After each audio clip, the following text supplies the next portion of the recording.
Hello hi అన్నయ్య. ఏమన్నా కడుపులో బాగాలేనప్పుడు, దగ్గు జలుబు ఉన్నప్పుడు 2 యాలకులు, ఒక రవ్వ అల్లం ముక్క, 4 లవంగాలు, 4-5, ఒక బెల్లం ముక్క, ఒక రవ్వ చెక్క, ఒక సోంపు, ఒక గ్లాసు వాటర్ అన్నీ పోసి కాంచి బాగా ఉడకనిచ్చి ఆకు వచ్చినాక వడకొట్టుకొని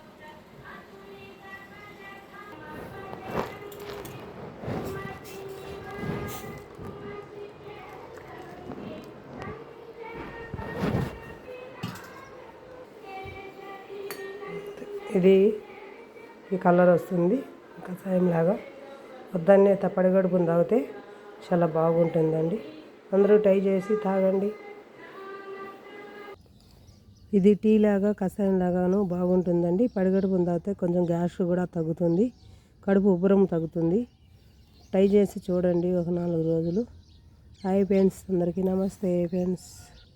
ఇది కూడా బాగుంటే లైక్ చేసి షేర్ చేయండి, కామెంట్ చేయండి ఫ్రెండ్స్.